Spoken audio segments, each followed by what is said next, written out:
All right, welcome to the Boss and the Brewer podcast, episode number 75. As usual, waiting on Hendo. I'm surprising him with this. Oh, no, that's good. Surprising this with this tank top. Oh, here we go. This is going to be fun.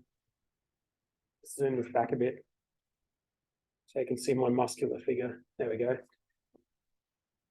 Let him in. Going to flex a little bit.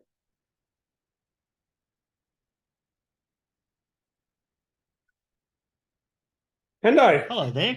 What's going on? what's happening? Oh, just cleaning my glasses and that sort of thing. How are you? Good. Oh, what a week. What a week. What's on? Yeah. You're not going to comment Yeah. on my shirt? What the fuck have you done? I made it into a tank top. Did you take a pair of scissors to that? Yeah, I I made it didn't into have a my tank. glasses on. I couldn't see. What do you reckon? You actually cut the fucking sleeves off a Boss of the Brewer t-shirt. Yeah, now it's a Boss and the Brewer tank top. We've got our own tank tops now. Okay, then. You like it? Yeah, it's got a suture. Yeah. Okay, good. Now you can see this is different to a singlet, right? I was actually having the conversation with PK today about because that's why I said, oh, you haven't uploaded the video because he wanted to watch it, and because he doesn't listen to podcasts, but he'll watch it on YouTube. And after the Beer 30 guys were commenting on our conversation last week about tank tops versus singlets, just pissing themselves laughing about it. Oh, we're such dickheads. Oh, that's funny. Hopefully now you can tell the difference. So this is a tank top. Okay, then. All right. And because last week I said I've got one, so I'll show it to you and I'll wear it next week. And Right. I got to like 5 minutes before the show and I couldn't find it. I think I've thrown it out. So you raced and got a pair of scissors. Yeah, Aaron goes, why don't I make you one? And I was like, can you make some out of the Boss and the Brewer shirt? That was at 7:26. So here we are. Oh. You got a beer? Yeah, I'm on a theme tonight. I've got sponsored beer, by the way. I was going to say the sponsored beers have really dried up, but I've got plenty of sponsored beer at the moment. So from two breweries. So I saw Craig Maiden. Oh no, I didn't see him, but he dropped some beers down to Common Ground Cellars and picked them up the other day. In fact, it was almost 2 weeks ago, but I didn't get them out last week for some reason. I don't even know why. Anyway, so I've got some beers from Soapbox. And then I was at the Stones Corner Festival last Sunday, long weekend and that sort of thing, and watching a few bands and stuff like that. And ran into Ben Cree from Heads of Noosa. So I've got a couple of Heads of Noosa beers. So all the beers tonight from my end, all lager. Oh, very good. All lager, which suits me. Yeah, that's perfect. Because sounds really dumb, right? But guess what I did today? I wrote my will. Oh, okay. Yeah. How much are you leaving to the 12? None. $12. $12. Oh. So is you writing a will and you getting a motorbike at the same time just a coincidence, or? Oh, look, I've had a few. I think I kind of hit a point in my life where I'm like, because I'm 49 now and I'm 50 next year, and I don't have kids or anything like that, and so very rapidly over the last few weeks, like there's been some big realizations in my life and stuff like that, and I realized that this is just, it's just life stuff that you either feel like you're gonna fucking miss out and not live every day, live your best life and that sort of thing, and then also realizing that like like I'm nearly fucking 50 and I don't act like a fucking 50-year-old, far from it. But my life is a little bit different to most other men my age, So do you feel, I didn't think it would be what it was like when you get older. You just feel exactly the same. Do you feel the same? Yeah, of course. Yeah. Yeah, of course. Like Yeah. I always look at people who are like 50 or 40 as being fucking old. So close. Old people. So close. You take a photo of that. Yeah, no, well, hang on. Go. Get the well, that glass is looking nice. It's Oh, not good. bad. It's not perfect, but it's not too bad. That's very good. But yeah, but when you actually get to 40 or I imagine 50, you just feel exactly the same as you did before. The years go quicker. You think so? Oh shit, yeah. Mm. Yeah. Life's a blur, and yeah, so I just sort of realized that there was some things that I just needed to do just to set myself up for, like, I've thoroughly enjoyed my 40s, man. I've done heaps, achieved heaps. I've had a great time, hung out with some amazing people, and all that sort of thing. It's been good, and I have no regrets at all. Good times, bad times, all that sort of stuff. Yeah. None, no regrets. And I suppose you get to the end of that, and you go, okay, I've got to really set myself up for the next decade, and what's that going to look like, and doing some major stuff like buying this place and all that sort of stuff. You make a major purchase like this and you don't have a fucking will. Mm. It's a bit dumb, so I kind of did that, and then like this week I can probably just describe as romantic. Oh, okay. Wait, because of the motorbike or something else? Yeah, absolutely, because of the motorbike. I thought it was some kind of dentist or something that's gotten into your DMs, or I don't know. Don't forget, gotta have good teeth. Gotta have good teeth. You said on this show you don't want to talk about that sort of stuff. So yeah. So yeah, and just up. like that decision to go buy that motorbike, it was just, it wasn't really an impulse buy, because I kind of played with the idea for a very long time, and I agonize over things before I go and make a major purchase. And I just saw this bike. It wasn't far away. Price was right. It was the exact year and model. I went, fuck it, I'm just going to get it and I'll just make it work. And it wasn't an expensive bike. And I had lunch with my family last weekend before last, or something like that. And like, took my brother. My brother's got a fucking multi-million-dollar business and all that sort of thing. And we're talking about the motorbike, and he's his little brother, so he kind of takes an interest in, your finances okay, is your business okay, and all that sort of stuff, like big brothers do. And we talk about the motorbike, and he thought it was a really expensive motorbike. I said, man, it costs $5,000. He goes, oh, that's nothing. Have fun. That's the thing. Yeah. Motorbikes are cheap. People don't realize, like, well, certain motorbikes can be expensive, but I'm happy with this. And so yeah, I rode up to Noosa on Tuesday on the old bike, and I'll miss that bike, hey, because so you've sold the old one? I traded it in, bought it from a dealer. Oh, okay. Oh, fuck, that's yeah. easy. Yeah, so it was just super easy. I just didn't have to worry about it, and that CB900 Hornet, I had that for 8 years, and I rode that. Remember when I rode up when you were building Black Ops and did that tour? Same fucking bike, mate. Yeah. And parked it in the brewery when you were still under construction and all that sort of thing.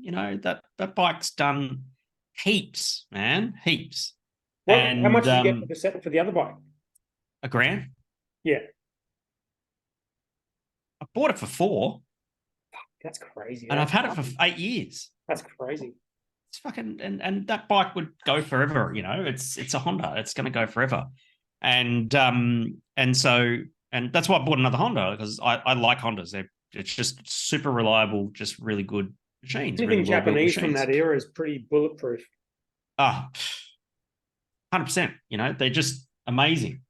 And so yeah, it was just, I just went and picked it up on Tuesday and rode it back, and it's a very different motorcycle to ride. It really is, because longer wheelbase, so it doesn't flick around corners as much as the Hornet does, but it's much more stable on the road. You don't feel all the bumps. little bit leaned over. I'm probably going to get some risers for the handlebars just to bring myself upright a little bit. Yeah. But it just sounds amazing, and I'm in love with it. Is it quicker than the other one or about the same? I'd probably say that the VFR would be marginally slower, to be fair, because the engine capacity is 100cc smaller, the 900 versus 800. The VFR is a lot heavier as well. But I'm a very sedentary rider, anyways. But what is good about the VFR? It's got VTEC. Do you know what VTEC is? Variable valve timing. Yeah, exactly. So it runs on 2 valves per cylinder. Did we talk about this? I think so. I still don't really understand what VTEC is, but I understand that it's... Yeah, it runs on 2 valves per cylinder, and then above 6,800 RPM, it switches to 4 valves per cylinder, so the engine breathes better, and you can hear it, and it takes off, right? So you take off, it gets to 6,800, it goes like that. That's just like fucking absolutely amazing. What would the benefit of running on 2 be? Say fuel efficiency. Yeah. Fuel efficiency and emissions. And then when you need the power, you put some revs into it, kick it in the guts, and away she goes. So nice. But it's great. It's really good. I love it, and I'm very happy with that purchase. Very good. Did you do use ChatGPT for your will or what? No. I used this thing called Safe Will. Okay. And it just do it online, and it was just super easy. It cost $80, and you can get it unlimited changes for a year, and it's easy as that. And so, but you have to think about all these things when you write your will, though. Like, how do you want your do you want to be cremated, or do you want to be buried? Like my estate's pretty easy. It's just like sell everything, divide it equally amongst my nieces and nephews, 6 of them. That was the easy part, man. But then you have to get into the thing about what do you want for your funeral, and what are your those personal wishes, and what you want to communicate and stuff like that. And that makes you think real fucking deep about where you're at in your life. Yeah, it's hectic. Do you have the option to do the thing that they talk about in the Joe Rogan podcast, where they like put you on a mountain and you get eaten by vultures? I could have written that if I wanted to. Yeah, it's like some American Indian type.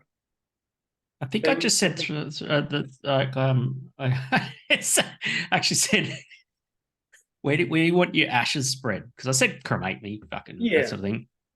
And I said, put me somewhere quiet. That's fair. That was it. I probably should define that a little bit more, because my sister, the executive, is probably going to take that literally and lock me in a fucking closet somewhere. I don't think you'll care at that point. I don't care. Anyway, it was an interesting experience, and so I don't know. It's been a really interesting 6 weeks, and I'm happy. Yeah, that's the thing. Despite all this change, I'm fucking super happy right now. And, nice. Yeah, that's good. This is not legal advice though, so just for those listening. Yeah, we don't do legal advice, but if you're going to go write a will, I went to Safe Will. It was pretty good. Yeah, nice. God, I've had a hectic week as well. What'd you do? Where's your beer? Oh, I've got the Foreverland. I've got like a fridge full of these. So that's a shame. It's about not a fridge full. I mean, what I mean to say is that it's about the only beer in my fridge at the moment. Fair enough. Drinking a schooner, I see. A Brewdog schooner. Brewdog schooner glass, sponsored glass. I'm selling my house. What? Yeah. So you just painted it. Yeah. Legs got half. I didn't only just paint it. I've done so much work to this place. Like I've been basically doing it every day for the last month. Finished everything, and then got to the point of selling it. And I started talking to the agent. I'm like half the rooms didn't have furniture, and I had like I wanted it to look a certain way. Like I wanted the whole thing to look a certain way. So I didn't want one room to look nice and 6 rooms to not look incongruent with Yes. that. So Yes, yeah, of course, yeah. it was either pay someone $7,000 to come in, take out basically all the furniture, The stylist, rent yes. furniture, and then stage it, for sale. Mm. But That's the problem with that expensive. is I didn't realize it was that expensive. it's $7,000, which I don't have $7,000. Plus, you don't get to keep any of the shit. It's all hired furniture. Yeah. And it's very disruptive for the kids because they're losing all of their beds and furniture and Yes. everything else. I've got nowhere to put Yeah, the yeah, others. yeah. So we were like, fuck it, we'll do it ourselves. Facebook Marketplace. So, well, the first thing that happened was my mate organised a golf weekend Right. for Sunday and Monday. So we basically decided to do it, and then the first full day, 2 days of the long weekend, I spent all day playing golf, and Sick. I only had yesterday to basically do the whole thing. So it was a very, very, very full on day because we had photos this morning, video tomorrow, and it's on the market as of Monday. Were you planning to sell it? You did mention it briefly that you were like, it was sort of playing on the back of your mind when you sort of got the place finished construction and. Yeah. God, it's hard to know. I mean, like, I'm not surprised that you are selling it. Yeah. I mean, look, I've got a massive mortgage here. And so if I want to pay it off, I'm going to have to get a pretty high paying job, which I don't really want to do. And part of me thinks it's not the worst time to sell it just because it's finished. No. It's new, but kids living in it. It's going to get trashed.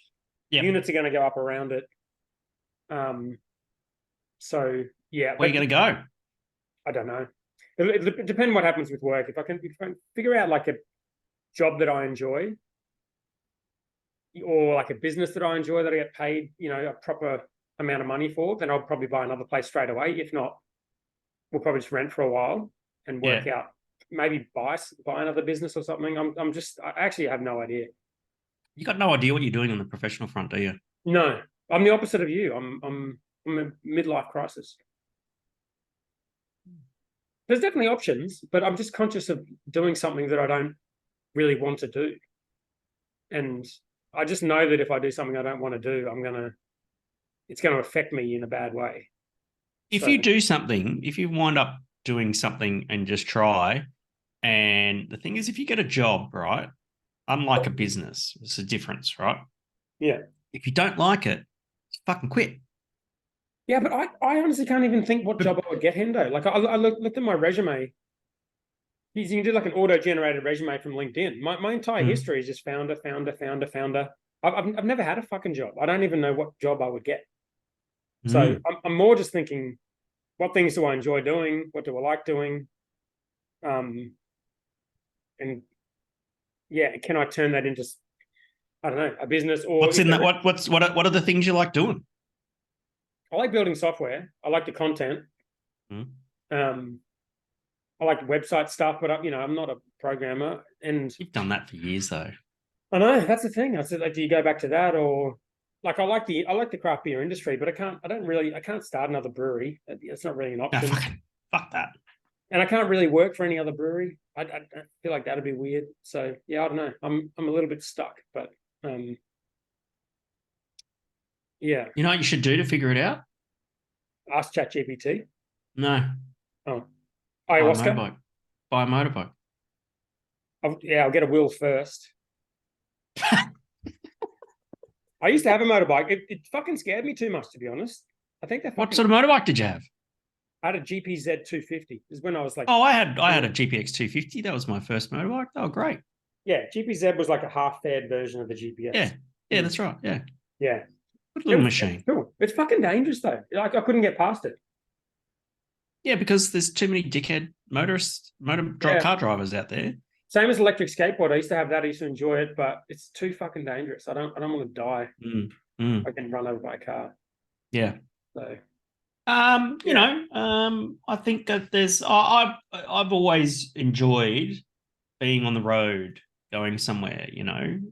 And it come from when I was a kid. My father used to love doing long road trips, and I just really enjoyed it. And then, traveling overseas, becoming a tour guide on bus coach tour guide for 2 years. Mm. The best part of the job was just being on the road, watching the white lines go by and watching the scenery go by and that sort of thing. I find that so addictive. Yeah, right. That's good. So addictive. It's one of my favorite things to do is to just go somewhere, anywhere. I don't care. Mm. You know? And Motorbike's good for that. the motorbike's good for that. Mm. You know, I prefer to do it on 2 wheels as opposed to 4 wheels, but that's the same thing. I love riding my push bike as well. I love riding my Like, electric bike. yeah, the I push use bike's that. great because it's the same thing. It's just a much slower pace. It's a little bit more sedentary and you fucking sweat more. Yeah. And but it's the same thing, you know. And I find personally, you know, motorcycles have always played a big part in my life. I'm not a fucking motorcycle freak. I don't watch the MotoGP or the superbikes or anything like that. I don't watch the racing. I like Formula One, and that's a bit of supercars, and that's pretty much it. But you know, for me, being on a motorcycle on a on a Sunday morning, whether I'm alone or I'm with some friends, I usually ride with you know, Dan Rawlings, and a few of his friends and stuff like that. And you know, but sometimes I'll go alone. It's fucking great. You know, it's great. I just get out there and I can. It's that because when you're on a motorcycle. You know, if I go out over Mount Glorious or something like that, the really good thing about being on a motorcycle is that you have to be in the zone. You can't switch off, right? You have to focus on but what do you you're not doing switch at the off when moment. you're riding a bike like you do when you like when I'm driving a car, I will often completely switch off. Fuck no. I switch off when I'm driving a car. Really? And not on who a doesn't? bike? Absolutely not. No. That's how you get cleaned up. Yeah. By a fucking car driver. Yeah. And so because you're focused on you're on 2 wheels, right? And so you know you've got to be focused on where you're going and how you steer and ride a motorcycle is very different to how you drive a car. It's opposite, right? And you actually have to teach your brain to behave in that opposite way. You know, if you're driving a car, you turn the steering wheel to the right, you go right. But when you're on a motorcycle, you have to actually push to the left. Yeah, yeah. Right. And so and it's very counterintuitive that way. And so you have to be very conscious of it. I suppose that's probably what it is. You have to be conscious when you're riding a motorcycle of what you're doing. You're turning into a fucking hippie, Hendo. What's going on? Meditation, wills. Yeah. All of it. Just sorting my shit out. Good on you. So yeah. Not. But I did discover that I after all these years of hating golf, I discovered that even though I'm fucking bad at it, I quite enjoyed it on the weekend. I love playing golf. I can't. My back's fucked. Oh, really? Yeah, I've got not that it's fucked, but it doesn't suit the twisting of golf. So I've got like a 39-degree scoliosis bend in my spine. Yeah, right. And I wore a back brace when I was a teenager and stuff like that. Yeah. And I love golf. I love the walking, love hitting a ball, all that sort of shit. I'm not walking anyway. But drinking beer on the golf buggy, whatever, and all that sort of stuff. It's good fun, but I can't swing. Yeah, that sucks. Yeah, we stayed out at Sanctuary Cove. It was my mate's birthday, and he's like, I've organised a golf weekend where you go out there, played golf all day Sunday, stayed at the hotel. We actually stayed at the hotel, went to the bar, went to the restaurant, played poker in the hotel, went to sleep, woke up the next day, went to the driving range, played a whole another 18 holes. And this is after not playing golf in 3 or 4 years. How fucked were you at the end? Fine. Yeah, good on you. Yeah. But awful. It sounds like fun. It was so fun. I love Sanctuary Cove. It's the coolest place on earth. I fucking love it. It's like Disneyland for septuagenarians. Yeah. And the golf and just cruise around the golf buggies, the houses, and the boats too. So maybe that's one thing I'm excited about moving is I've always wanted to live on the canals on the Gold Coast. And when I bought this place, I was tossing up between the beach and the canal, and I love the beach, but the main reason was I thought this would be a better investment, which hopefully it'll turn out to be true.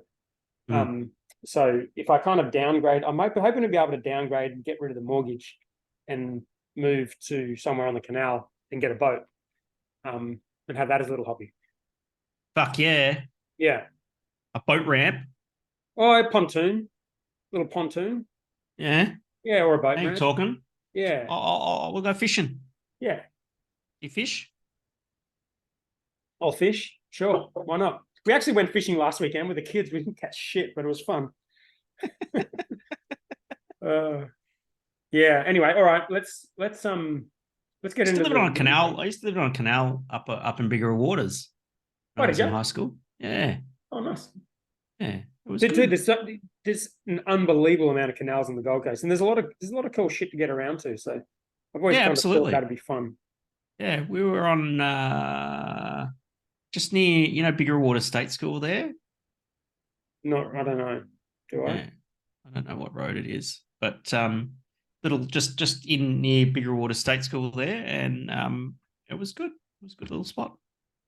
Yeah, it's close to the Broadwater there too. Yeah, it was only maybe 20 minutes because it's a boat. You can't go fast and that sort of thing. But Yeah. that's the Broadwater way you go. Good shit. Dude, have a look at the Gold Coast from an aerial map. It's just It's all completely canals. canals.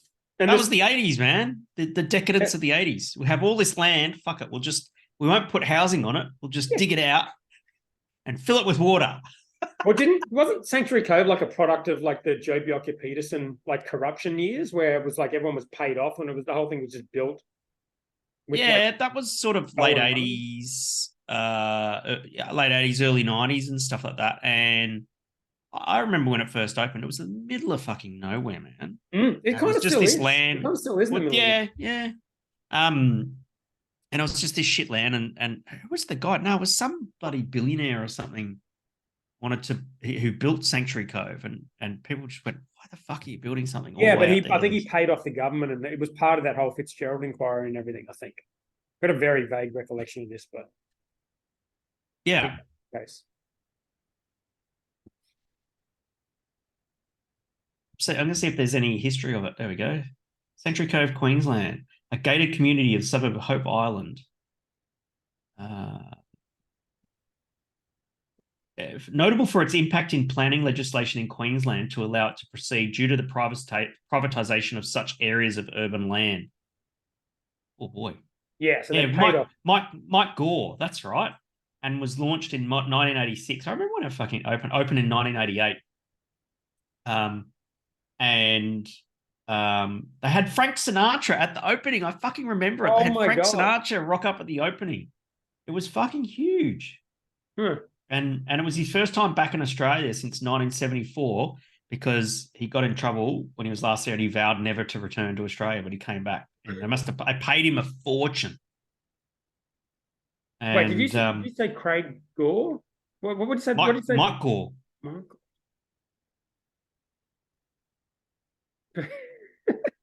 I'm finding more controversies. Okay, all right. Ponzi property sold at Century Cove. Yeah. Anyway, here we go. Kangaroos attack golfers at Sanctuary Cove Resort. That's brilliant. There's so many kangaroos there. Yeah. It's awesome. Oh, he died in 1994.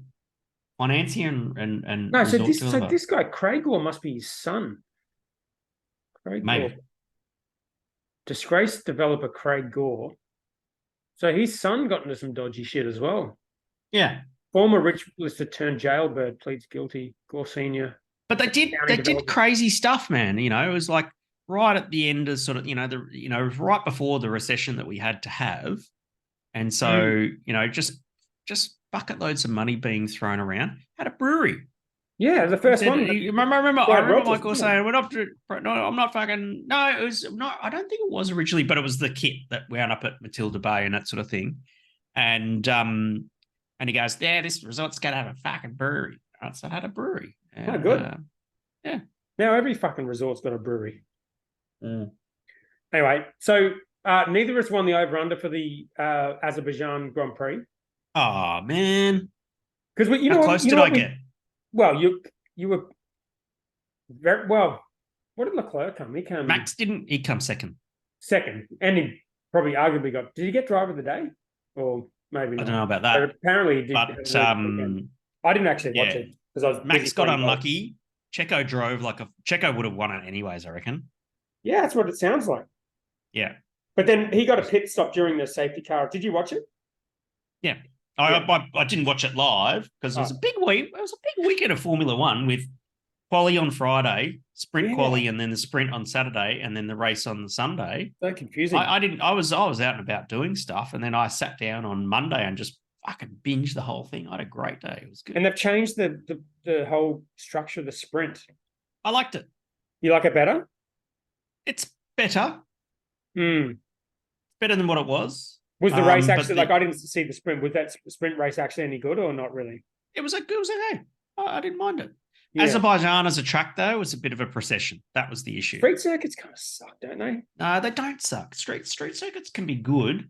Mm. Azerbaijan is just all these. It's got a 4 kilometer straight, man. Yeah.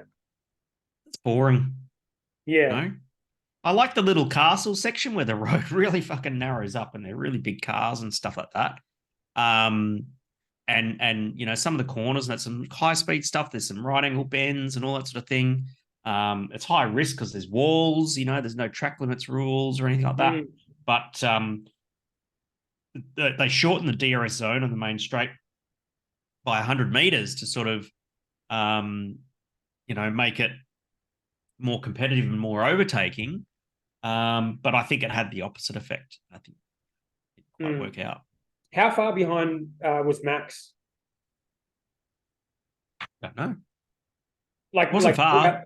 Throughout the race, was he like within DRS range or no? Just outside. Just outside. And Perez Just kept outside. him just outside. No. Perez was gone. So Max basically spent the entirety of the race behind Charles. Oh, Max was third. Oh, okay. Third, yeah. Yeah. Huh, interesting. Yeah. He couldn't even overtake Leclerc? No. If he was outside DRS range, couldn't catch him. Interesting. And he's basically just outside DRS range, couldn't catch him. I think that's how it went, yeah. Well, you picked Leclerc to win, I picked Max, so neither of us got a point. Well, that sucks, doesn't it? Oh, yeah. Sorry, I fucked up. Sorry, it was Checo got Verstappen got second. Second, yeah. And sorry, I messed that up. And then Leclerc got third, but he was 21 seconds behind. Yeah, that makes sense. Sorry, that's what I was seeing was that Verstappen was always just outside DRS range of Perez. Yeah, so he did well enough to keep him outside of range. Yeah. But geez, I tell you what, man, those Red Bulls are so fast. So fast. Well, Perez is doing pretty well. He's only like 6 points behind on the... Yeah, and Alonso is having a cracker season. He nearly got third. How good is Alonso? What a fucking legend. Yeah, fucking... you reckon he's banging Taylor Swift? She has good teeth. I'd say that. That's up to 100%. I'm a huge Taylor Swift fan. I hope so. They're both great. What, both her teeth? No, Alonso and Taylor Swift are both great. Oh, God. Oh, man. All right, let's get into the news, Hendo. Lion kills Bevy. What do you know about this activity? Well, this is not the first brew pub that Lion have killed in the last month or two. No. Oh, actually, on that topic, I think I've got it dead wrong myself. Oh, really? Apparently, I don't think we did this already, but apparently Byron Bay Brewery has a brewery in the Old Stone and Woodside. Oh, okay then. On Baronia Place? Yeah. Okay. That sounds good. That's what someone in the group said. So that's a dead wrong for me because I said they didn't have a brewery. Yeah. Oh, okay. I thought they were doing the kombucha there or something. That's what I thought. But apparently I don't know. I just heard it. I decided it was true because someone said it. Dead wrong then. Dead wrong. For the third time, maybe. Yeah. All right. Anyway, but that's an example, isn't it? They killed the other one. Yeah, well, you have a look at what Lion have done with their on-premise or their brew pub venues over the course of 2023. Tiny Mountain, gone. Yeah. Bevy, Tiny Mountain in Townsville. Bevy in WA, gone. It's a bit of a theme happening here. I don't think this is going to be the last one. Did you ever go to this Bevy place? I don't really know anything. No. I went over there. And but you look at the rest of the brew pubs that Lion run in Australia, and I would probably hazard as a guess to say that some of those are at risk. But they didn't close this one, did they? They just rebranded it. Yeah, they're As a going to Little Creatures rebrand it. one. Yeah, I think they're rationalizing the brands for their on-premise or their brew pub venues and all that sort of stuff. But they're going to rationalize the brands. Yeah. Because if you think about it, right, their brew pub venues are tied to stuff you can buy from the bottle shop. Hmm. You can't buy a Tiny Mountain from bottle shop, and you can't buy a bevy from bottle shop. There's no point in them having it, right? But you can buy Little Creatures, right? And so I'd probably, but that was the whole idea originally, wasn't it? With Little Creatures, it was like they were going to build Little Creatures brew pubs everywhere. well, they have. They're all over Southeast Asia. All right, did they? Yeah, of course. Yeah. Oh, I thought they pulled out. Singapore. I thought they like stopped doing it. I'm not sure, but anyway, so it's an ongoing thing, and I reckon there are others in the okay, so take James Squire. Any of the James Squire venues at risk? No, because you could buy James Squire at the pub and at a bottle shop. Right. So there's a brand attached to it, but some of the other brands, not so much. Yeah. Like Kosciuszko and Yamundi and that sort of thing. Maybe they're at risk. Maybe they're not. I don't know. Yamundi's a weird one, isn't it? It's a fucking cool spot. It's a cool pub. Yeah, good pub. Great beer. Been around forever. You think they would turn that into a Little Creatures hotel? I don't think that kind of fits the brand, though. Really, does it? Don't know. I mean, I went there not that long ago. But I'll tell you what it would make. It'd make a great stone and wood pub to give them some presence on the Sunshine Coast. Oh yeah. You want to do an over under on that? Is that your prediction?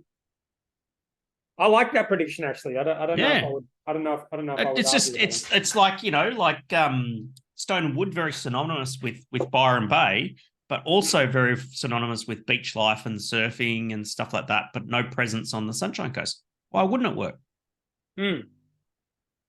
Yeah. Well, it's a very I mean, it seems to have worked for them to have taken over it. No one seems to care about that. But like you go there and it still feels very much like it's such a cool place. The pub still feels very much like a legit hub of the community. Yeah. I feel like if you renamed it anything, it might be not taken that well. Even if it's stone and wood. I don't know. Jesus Christ, I've got this bloody, I'm going to have the soapbox storyteller lager. Nice. I ran into Roscoe from Stone and Wood at the wine shop the other day. He lives around the corner from you. He does, yeah, for now. In his fucking $21 million fucking house. He said he's got some pubs up in North Queensland. So does he? Yeah, apparently. He looks so chilled, that dude. How could he run a business like that and still be chilled? I don't understand. He surfs a lot. I think when you got a 21, yeah, it's got fucking beach out the side of his backyard. Yeah. That's probably the trick. You'd be able to walk there from yours. Yeah, it's right there. Did you say, hey man, come round for a barbecue in front of my Lexicon half painted fucking wall? I didn't know. I mean, I don't know him that well. I've met him a couple of times, but no, I didn't say that. Probably should. Okay, well, next time I will. Shout out to the wine shop up the street. It's fucking the best place ever. Really? Oh, dude, it's so good. Where's that? At Nobby's? Yeah. If you ever want wine, go to Somme. That is wine advice. That's free wine advice. Okay. Wine purchasing advice. All right, there you go. There's your prediction. How about this one? New ABAC code. Is it been rewritten or has it been updated? I actually haven't read this article. I just saw it just before the show and I was busy making my tank top. But apparently there's a new ABAC code. Okay, so let's have a look at the old bullet points here. Further protect children. Increasing the percentage of adult viewers required before alcohol advertising is prohibited around television programs from 75% to 80%. Oh, interesting. That's cool. Wait, so But who watches fucking television anymore, except for you when you watch maths? dude, I watch maths, but that's only adults watching that, isn't it? Is that 80%? What percent? Kids watch maths, Do they really? probably. Well, Expanding they're going to learn here more we about go. alcohol from the contestants drinking than the fucking ads. Expanding the definition of strong and evident appeal to minors to further ensure that alcohol advertisements do not engage young people. This might be a response to the I'd love to see the fizz definition. thing. I'd love to see the definition of it. Expanding restrictions on the direct marketing of alcohol by toughening requirements that offer opt-outs from this marketing and ensure that these are honoured.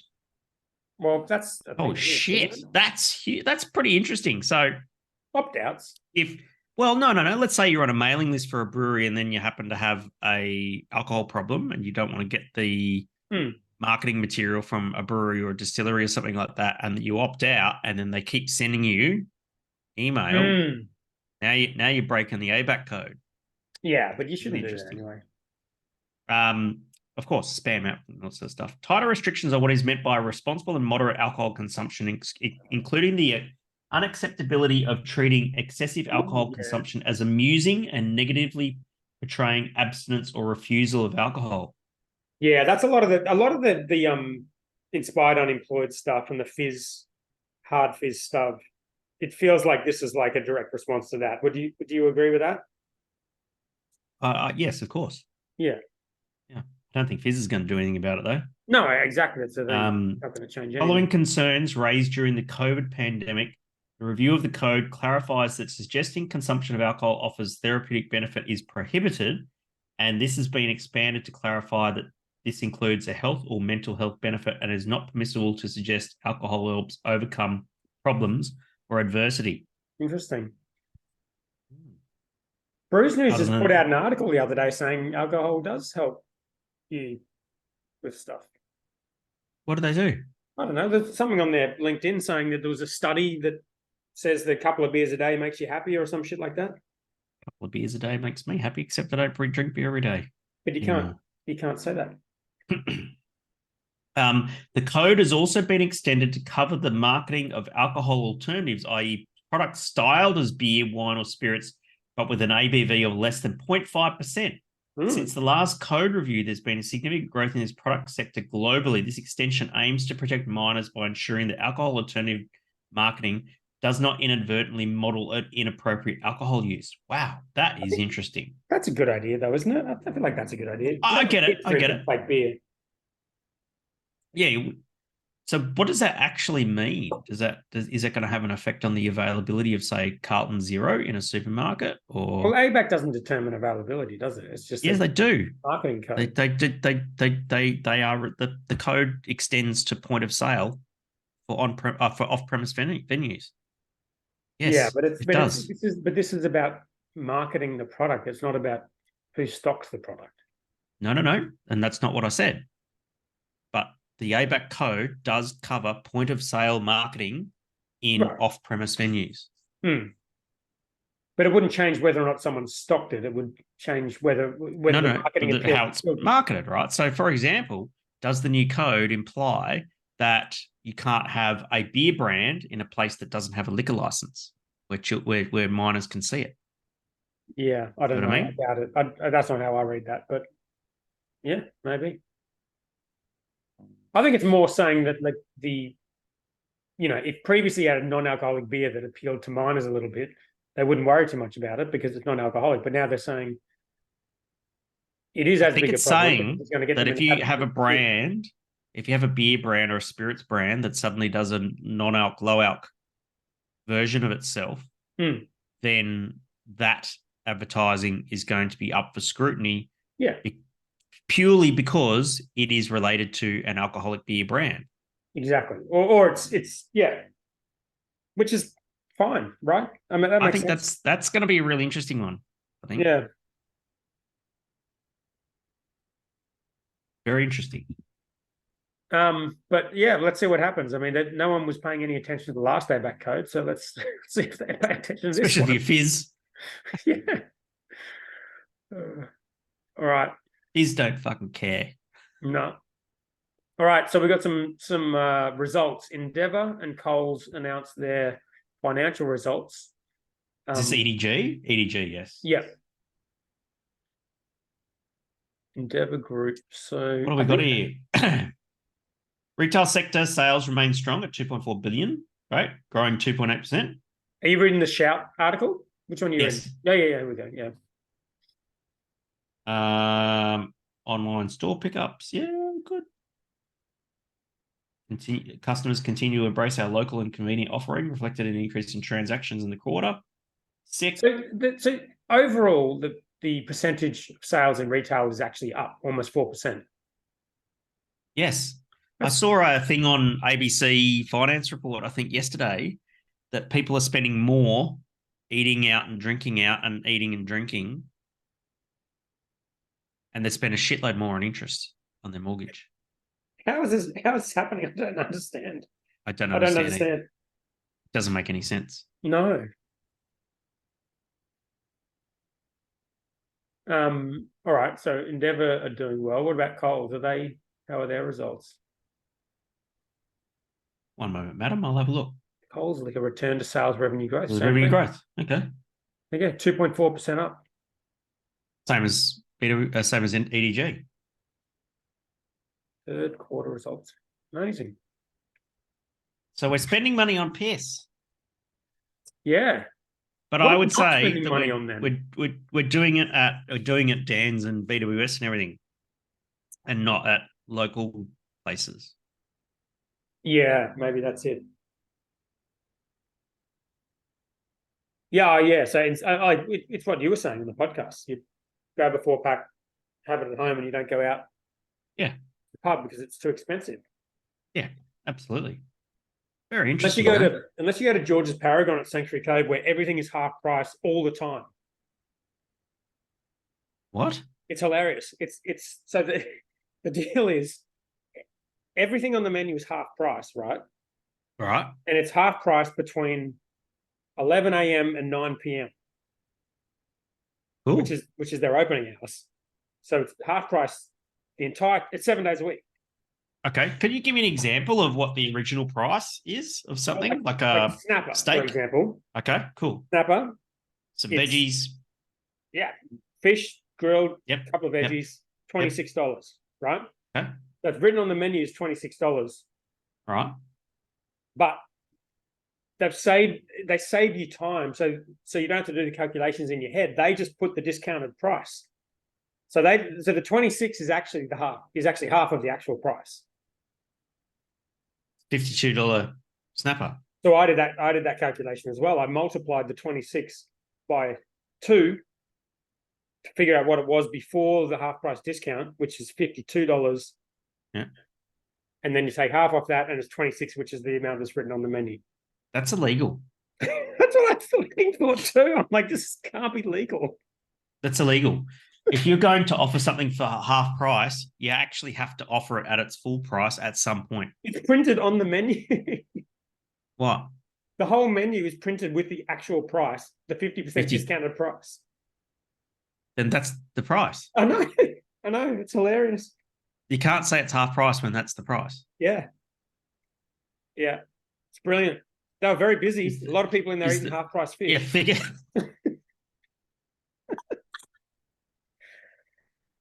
Oh.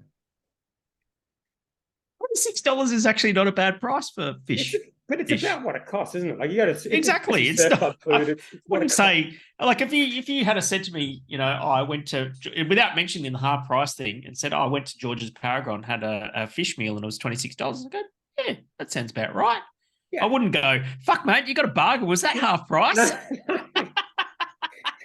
No, it's not like an especially fancy place. It's just it's like a surf club meal, pretty much. And the other thing they do, you can't do that. ACCC would have a fucking field day with you, dude. Here's another one. This is more George's Paragon advice. If you're coming down, the Gold Coast, drop into Sanctuary Cove, and so George's have this massive restaurant, George's Paragon. The front of it, they have a big takeaway, and then around the side of it, they have George's Paragon Pizza. And George's Paragon Pizza charge full price for their pizza, but they charge half price for their wine. which is fucking brilliant. Okay. So you can, okay. So what? How much is the wine then? well, like a bottle of wine would be like $30, like a cheap bottle. Good bottle. Cheap bottle. That doesn't sound half price either. Well, it is. It says half price. It's half price wine. So This is fucking stupid. I have to look this up. George's Paragon. the pizza place is Metrico. good though, because the wine is half price and it's on the water as well, and it's George's Paragon. Oh, here we go. It says it on their fucking website. Look at that Share your guy. He screen. looks fucking sketchy. share your screen. I've got to share my screen, mate. I can't share screen. You need to give me Hang permission. on. All right. What the fuck is this shit? Yeah, Look at because this we guy. Googled this beforehand. So we were like, where should we go to dinner? And then we found this half price thing. So we all went there and did half price. Can you see that? Yeah, there he is. There's George. Look at him. See, I don't know if that's actually him. I mean, that could be a photo from the 80s. It looks like it's from This the 80s. website is very late 90s, isn't it? Yeah, dude. Look at this. George's Paragon seafood restaurant. The best. It is the best. And it's half price.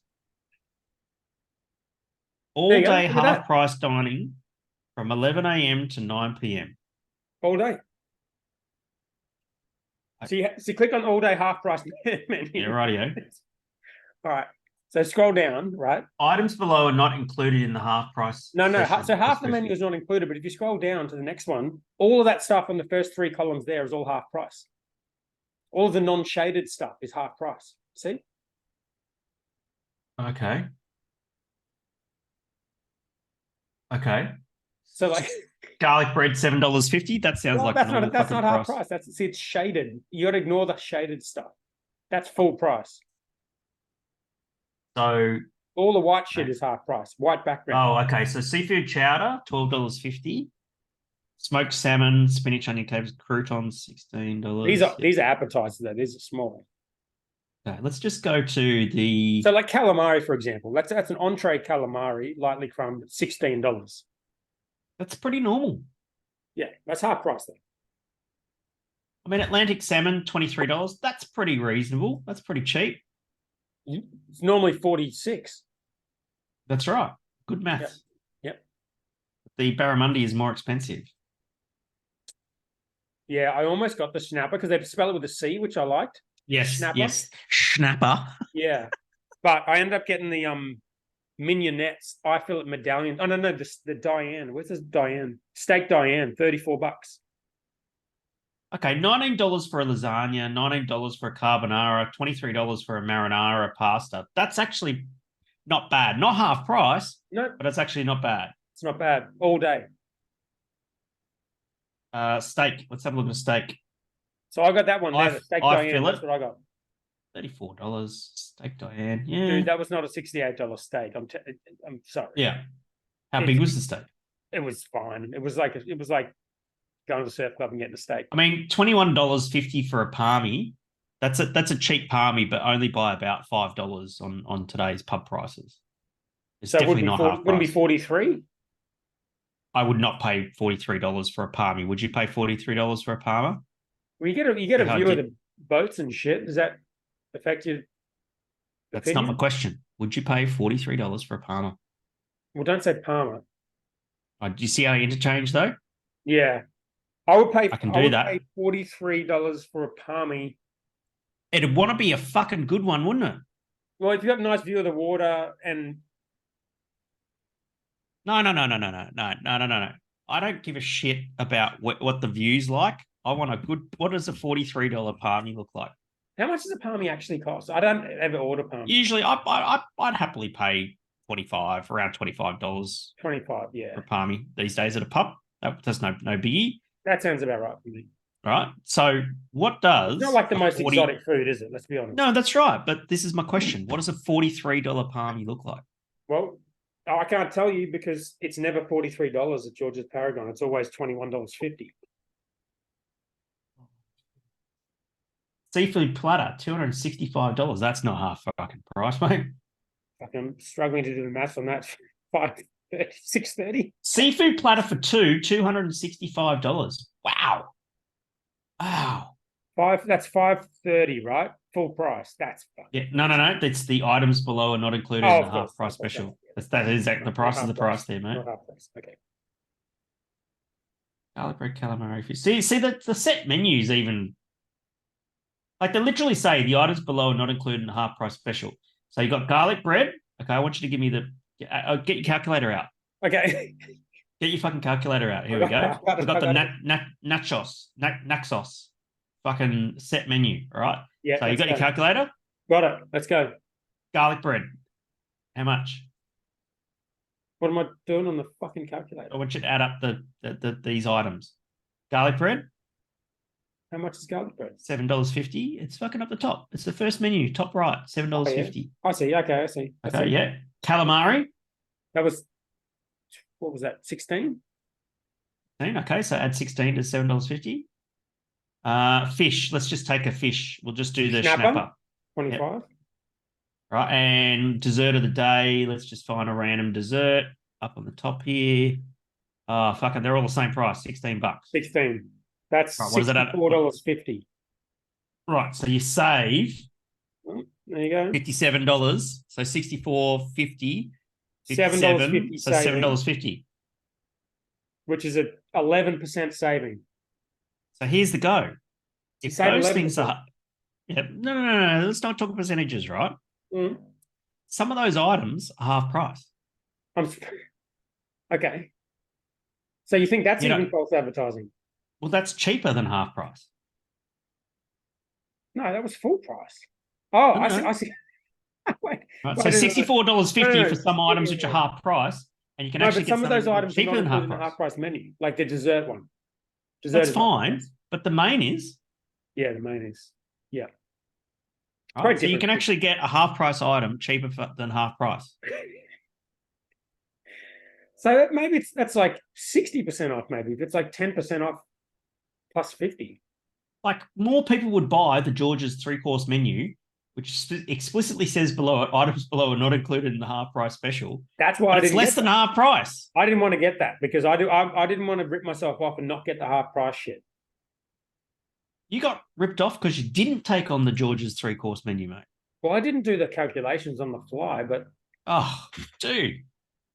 Yeah, you know what? We actually got a lot of garlic bread and a lot of breads and shit as well. So, like, we probably did get a whole bunch of half price shit that could have been more than half price if we got the. That's our next fucking t-shirt or beer. Items below are not included in the half price special. That's too long.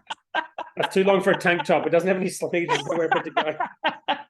Get it tattooed around your fucking chest like a fucking bra boy. Don't know about that. It's like, and what do the Bravo say? My brother is my keeper. You go, items below are not included in the half price special. That'll turn the ladies on. Yeah, you're talking a lot about ladies this weekend. I feel like there's been a date or some kind of activity you're not telling us about. That's fine. You don't have to share all your secrets. That's fine. I've got a good recommendation if you're going to go on a date on the Gold Coast, though. Please. If you want to save some money. Look at that dude. Look at that dude. Bring him up. Oh, I'll wait there. Yeah, look at him. Legend. He's just still in the fucking 70s. Okay. Right. Or at least the early 90s. Look at that. That's some big hair. That's fucking awesome. That's some big hair. Yeah. It's amazing. All right. What else we got? Oh, yeah. Okay. So Moondog are giving away pouring systems to pour their post-mix fizzer shit. Fuck yeah. Have you ever tried it? I sure haven't. You've never tried fizzer? I've never tried fizzer. It's pretty good. Is it? Where have you had it? At the wrestling at Moondog Brewery. Yeah, okay. And at Saccharomyces, they had one of these machines. Okay. I don't think they have it anymore. But yeah, great idea. Great idea. So have contracted taps. That's a great craft beer idea. It's their own machine. It's not like you can't buy something other than fucking fizzer. Like it's a machine that sits in the corner, and if you want to be that company that goes and pays for the machine that doesn't take one tap, right, in place, and you have a contract to say, hey, I'll put this machine in. Coffee shops do it. You buy coffee, you go to a coffee shop and then you see all the Merlot coffee or whatever outside and that sort of thing. That They always Merlot do. coffee you paid for the coffee machine. They pay for everything. Pay for fucking. Yeah, exactly. It's really common. And coasters and Yeah, umbrellas. of course. But here's the thing. Cups and. Here's the thing. Like, okay, so when we started, right, everyone was like, tap contracts are really bad. And then line and CUB are awful. Oh, thanks. Oh, okay. Thanks. Line and CUB are evil for doing tap contracts. The reality is, every brewery would do a tap contract if they could do one. Of course. It's just a reality. If you had the money there and you could be like, okay, I've got funds to put for a balance sheet expense to put the taps in, I own them, they sit on my balance sheet, and then I just give you can only get beer from me. Every brewery's going to do it, and that's what this is. This is no different to that. And I've got no problem with it. But it's ingenuous. No. But the difference is that if you're Lion or your CB, you've got enough products and brands in your portfolio that you can have the whole bank or as much as the bank as you're legally allowed to have. They never do the whole bank. They always have. They can't. Yeah, they always have not the whole one bank. tap. So it's not the case. Yes, but the thing is that you can have as much as you legally can, right? And that's fine. However, if I'm Moondog and I go put in one of these post mix machines, do I have to give away a seltzer brand to another seltzer company like Fizz? Give away. Wait, say that again. Well, if there's I can see the picture there. There's four post mix taps. Right, that's what you're saying. Do they have to give one of those taps away to Fizz or fucking White Claw or something? Yeah, probably not. I mean, this happens in venues too. You see like kegerators in venues where, you know, the brewery or the kombucha place have obviously. Or you see the companies that do the wine on tap and everything. They just go and install one tap. Yeah. Or two, red and white, whatever. Yeah. But I think it is a little bit that, like, there's things about this industry sometimes that are a little bit disingenuous. Like you know, saying people don't do keg deals, saying people don't, you know, would never pay for taps. When you get into the industry, you find out that all breweries do all of these things. Well, I mean, let's not say all breweries, but most of the ones you know of, they do keg deals, they do discounting, they pay for taps, they do all the things that the majors do. And at the same time, they complain about the majors doing those things. And what's the most fucked up thing you've seen on tap? What do you mean? On what the most, like, probably non-beer, I would say, that you've seen on tap. Fucked up in what way? I feel like you've got an answer to this question. I've got an answer to this question. Well, the most fucked up thing I've seen on tap was when I was living in Colac as a very young and impressionable brewer. There was this nightclub in town called Hush, and when you walked in there, the carpets were really sticky, and you'd hear it, you'd feel it go.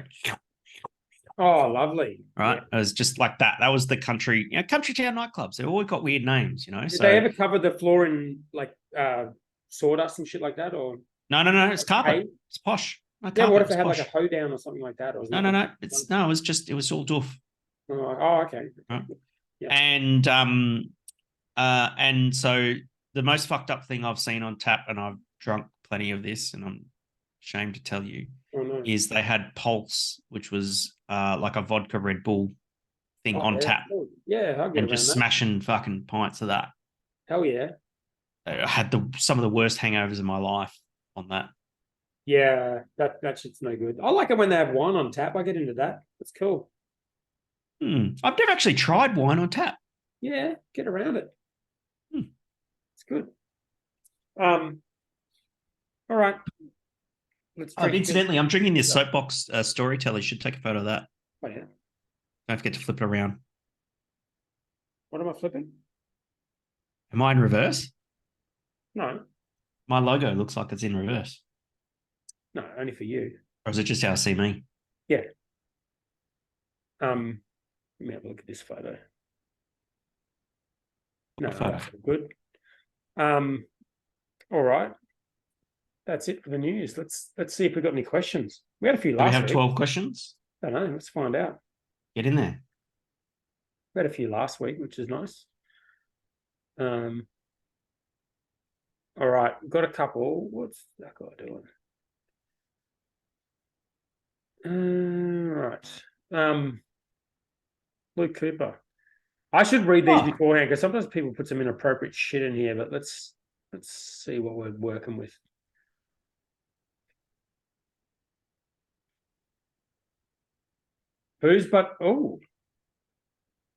Boozebud announced its collapse on the website. What? Sorry? Boozebud. Holy shit, there's a whole 1 hour YouTube video. The ultimate event, Clive James at Sanctuary Cove, Frank Sinatra, Whitney Houston, Mike Gore. What? I'm so confused about what's happening. What is happening right now? This is the Mike Gore. Yeah. That built Sanctuary Cove. So the opening event was called the Ultimate Event. Had Whitney Houston, Frank Sinatra. Gotta have a look at this. So Whitney Houston. Are you watching this video? Dude, you're getting so fucking... Oh, it's helicopters. Oh, yeah. Mad. Oh, man. Okay, I'm going to watch that later. Anyway, hit me with a question. Can we put that in the show notes? Yeah, you want the link? Yeah, send me the link. Boozebud. I just went on the website, Boozebud. Do you know much about Boozebud? Yeah, they got bought by AB InBev. No, didn't they buy? They were the ones that sold and bought it back, right? Bought it back, yeah. Directors of Boozebud Holdings and Poco Proprietary Limited, trading as Boozebud, resolved to appoint Michael Breton and Shogun Wolf, William Buck as voluntary administrators in the company's 2nd of May. This is only 2 days ago. We're not currently taking orders. There you go. Shit. Game over. Wow, that's sad, isn't it? Yeah, but where did they go? Right, Boozebud used to be really popular, and well, it was Beer Bud, wasn't it? No, it's Boozebud. Wasn't it used to be Beer Bud, then it got called Boozebud or something like that. I don't know. Wasn't it Beer Bud? Yeah, but then they changed it to Boozebud. Yeah. I've had a few beers with the guys from Boozebud and that sort of thing. So yeah, they were Beer Bud. It was rebranded back in 2016 to encompass a wide range of liquor. And then after being sold to CUB, and then they bought it back or something, didn't they? And then got sold to AB InBev. In 2020 they bought it back. Interesting. Fucking tough game, eh? But beer cartels still do well. Hopefully. Yeah. They set the scene for the model. They work hard, those guys. Yeah, for sure. No, they're legends. Hopefully they're still doing well. There you go. That's not good. Was there a question? I don't think so. I think it was just a screenshot of that. Oh. All right. Stuart McGregor. It's coming into the winter months and I'm in the market for a new flannel. Okay. Well, you've come to the right place. Okay. Here we are. Just trying to buy one flannel that covers me through the whole brewing process for all beers. And for all beers. Yes. How many colors am I looking at here? Oh, wow. And then that's easy. He's put something in here that looks like a sort of a gay pride flannel, which is, I suppose, covers every color, but it's very no. The answer to that question is really easy. If you want a flannel that covers all aspects of beer production and everything like that, you need the accounts flannel. Why? Can't make beer without money. Okay, well, I don't think that solves the problem though. He wants it to cover every. Maybe this could be an opportunity. Maybe we could make one. Where like every square is a different color. Oh. Can we do that? We could make a flannel that's a tank top where every square is a different color, and then it says everything is half price. That's how much. We figure out if Paul can do that. Paul, if you're listening, please let us know if you can do that. We're going to have to ask the accounts department. This is good. I need to do this blog post. Remember, we were going to do our first blog post of listing all the flannels, so I haven't done that. But that's please. Yeah, that could be good. Good question. I don't have a good answer for that. Bevan Howell, can I send Hendo and Dan a sample of my homebrew to review? Yes. Send it in. However, drop us an email as a boss of the brewer @gmail or something. .com, yeah. And yeah, send us an email, and that's it. We don't really have DMs for you to slide into, but you can slide into our email. We do on Instagram. And you can slide into our Instagram DMs Yeah. if you want to. Yeah, at Boston the Brewer. Happy for you to send your homebrew in for us to try, but be warned that I will be honest with feedback. Yes. And I don't sugarcoat, because that's just what I do, and I'll do it on the show. And if you're happy with that, cool, send it in. It's very, very brave of you, and I'll give it an honest critique. Awesome. Likewise for me, but I probably get Hendo's feedback rather than mine. I'll tell you if I like it or not. That'll be about it. What was I about to do? It's going to do something to do with that question. Oh no, yeah. You know what I was going to do? Do you think we've got any reviews on this podcast? I should have checked this before.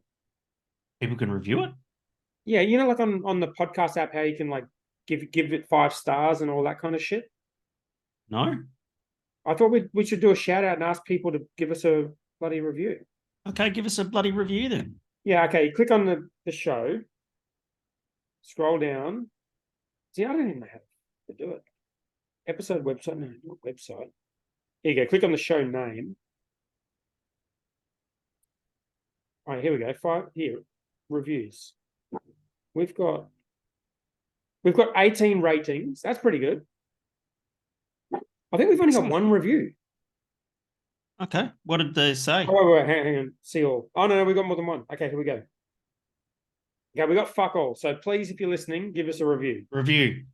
Give us you go onto the app, and then, you go to the podcast app, click the show name, click on reviews, give it 5 stars. I'm going to give it 5 stars myself. I think I might have done that already. And then you write a little review. So we've got best scooter and house reno. Just cuts it off, so I can't actually read it. I assume that means advice. And it just said, glad to be one of the 12. That's good. Well, that's kind of nice, isn't it? I like that. That's what we want. So we got Elon, stop parking. So we've got 18 ratings and we've got like 4 reviews. So yeah, cool. We need to do better. And the 12 can help. Excellent. All right. Last question. Tim Howard, given the tightening on ABAC code and the repeat offences for under 25s involved in the marketing of beer, where does the future lie for the code if people are AI engineered? I mean, it'd be the same, wouldn't it? Oh, it's a bit of a... Generate me a person drinking beer who's 26 years old. With very smooth AI-generated skin. Lots of Botox. I saw that video ad that was the beer ad that was AI generated. Did you see that? Don't think so. What? Which one? The AI generated beer ad. It was fucked up. Was it good? It was hilarious.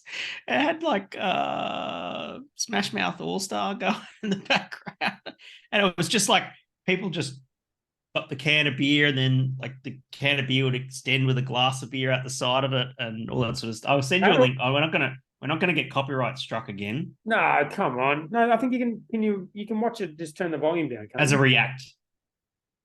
We can do it as a react. Yeah. Let me bring that up, mate. Stop it.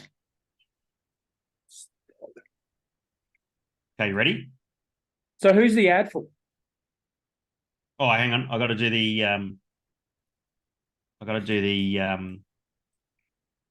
sound. Should I do sound? Yeah. Who created this ad? I don't know. It just said AI generated. All right. Let me just drag me over here. So we're on here doing our reacts.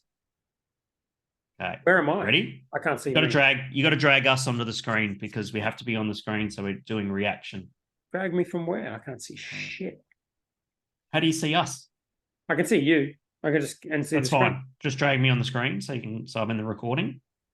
All right. So this video is all AI generated. You ready? That guy's face is smushed. Yeah.